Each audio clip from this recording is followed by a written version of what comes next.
Peace, fam. I'm coming to y'all one more time before I call it a night. Because it's on my heart. So I'm going to bring it out right now. We're going to be talking about fornication, marriage, and adultery. Why? Because don't let these dudes lie. Don't let these teachers lie to you. You probably like, why would a teacher lie about that? Because they committing these acts that they shouldn't be. Because is teachers out there with multiple wives. I know. I'm sure I've been around a long time, seen a whole lot. So, let's get straight to it. So, what is fornication? That's an easy one. Fornication is sexual intercourse between two people not married to each other. That's simple, right? We don't have to think about that. Oh yeah, I forgot to say, when the lion roars, the jungle listens. But when the lioness roars, the jungle thinks. So let's think about this. So fornication, that was an easy one. Intercourse between two people not married. Now let's look at what these brothers will use to get you to fornicate. What these teachers have been telling people that have them stuck in fornication. So we're going to look at Exodus 22:16. Oh, let me put the camera. It says, "And if a man entice a maid that is not betrothed and lie with her, he shall surely endow her to be his wife."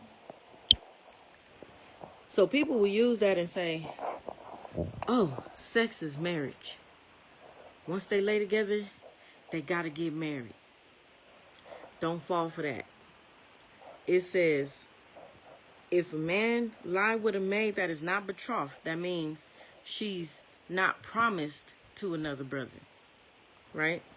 So she's not engaged, basically. Because once a woman becomes engaged, she's off limits.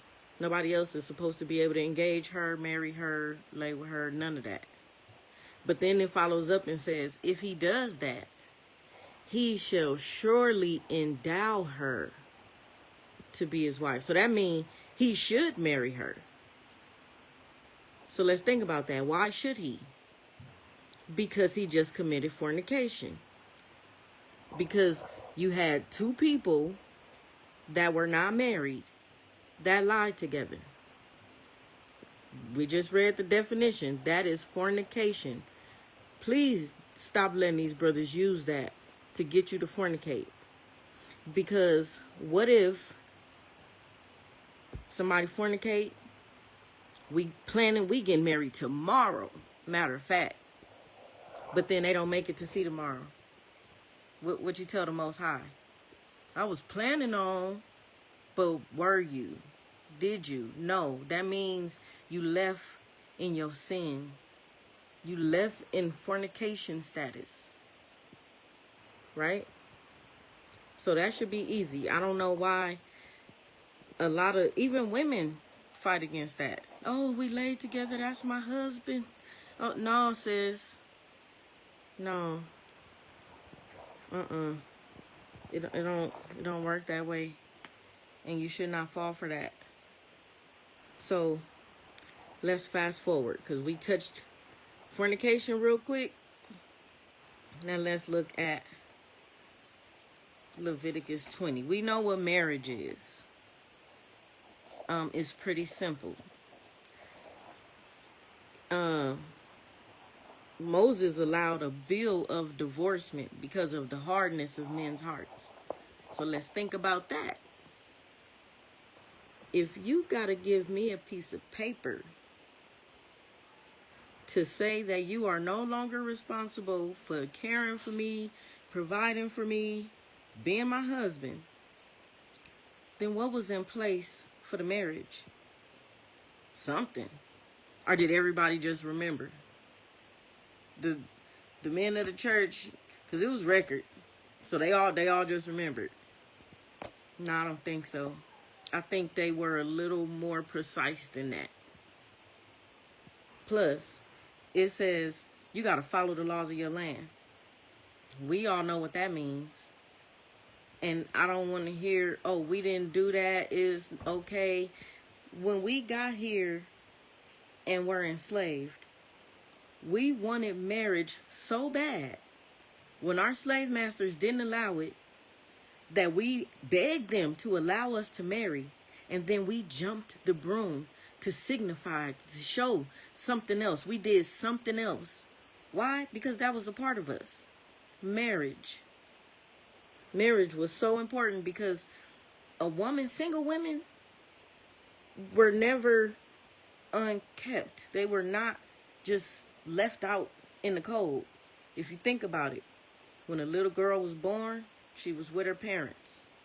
She stayed under her father until he passed her on to her husband.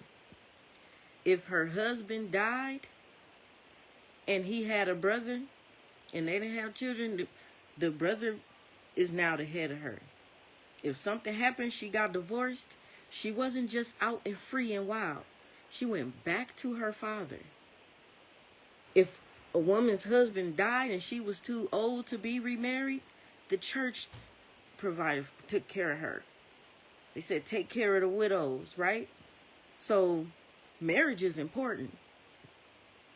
And the way I look at it, if you get paperwork for your car, you'll register your house, you'll get all this paperwork, why not get that paperwork too? But enough of that rant. Let's go to Leviticus 20. Now in Leviticus 20, it's a whole lot of laws on I'm trying not to say sex, but that's just what it is. Like, you can't lay with a woman on her flower. You can't take your brother's wife while he's still alive. You can't do that.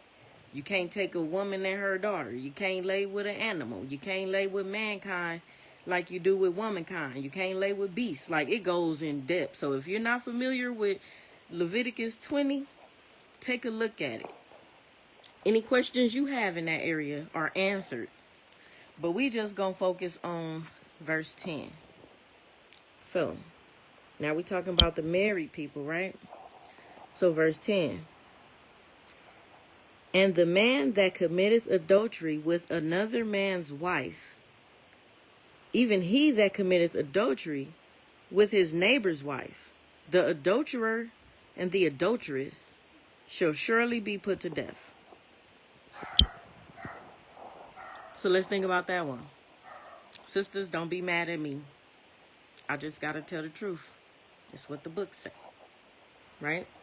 So adultery is two different things. It's one, when a man lies with another man's wife, like we just read. Two, when a married woman, lies with any man other than her husband. I'm sorry, that's just what the book says.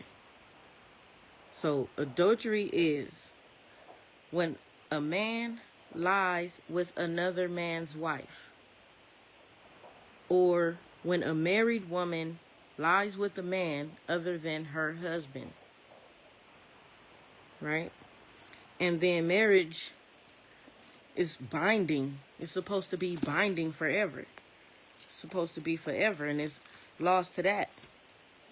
Like in Matthew 19:9, it says,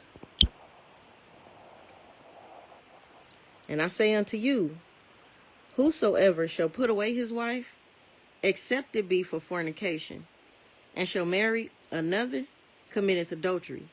And whoso marrieth her, which is put away, doth commit adultery. So that's the other way you commit adultery. You just fed up. You just want to leave. I don't want to be here no more. I'm tired of seeing you. You don't, whatever.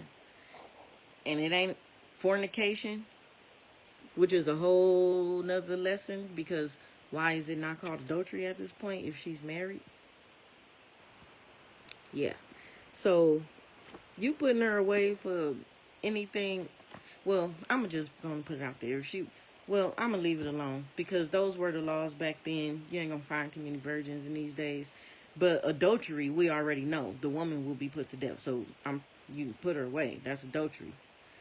But for anything else, the man is committing adultery, and the woman that was put away committed adultery. And then, in what's this? Mark 10 and verse 12, it touches on the woman. Oops, let me do that. Dang. Okay. So I'm gonna turn the flash on, but it's okay. Verse 12. And if a woman shall put away her husband and be married to another, she committeth adultery. So, I mean, that's pretty explanatory. It's some people that believe, and I believe also because of the bill of divorcement, for the hardness of men's hearts that Moses was allowed to put into place, because Moses didn't do anything just on his own. He didn't say, oh, I think, so I'm going to do this. No, he was allowed to do that. So if a man beating on you, about to kill you, y'all about to kill each other, then don't commit another sin of murder. But the book says what it says. I can't get around that. I don't know who can. But if a woman puts away her husband, she commits adultery. Yep. And that's to marry another. It says to marry another. So that's fornication, marriage, and adultery in a nutshell. Like I said, please stop letting these people lie to you. They got wives hidden. It's not okay. You cannot. Fornication is simple. If you're not married, you're fornicating. If you're married and you're sleeping around, you're committing adultery. That's as simple as that. Anybody want to challenge that? Good luck. Because the book says what it says. And I didn't write it. But anyways, I'm going to put this on YouTube. So like my channel or my page, whatever it is. I'm new to this. And subscribe and share and comment and do all those things. Because if I'm wrong on anything, like I said, I am not above correction. And I'm always open to hear it. But you got to prove it to me out of this book. You can't just come to me and say, oh, this what I think, so this what it is. Like with this calendar, they steady touching on that, even though the book say the new moon is the beginning of your months. Show me that. If you can't, I ain't even trying to hear it. So, y'all have a good one. Lord willing, I'll see you next time. Peace.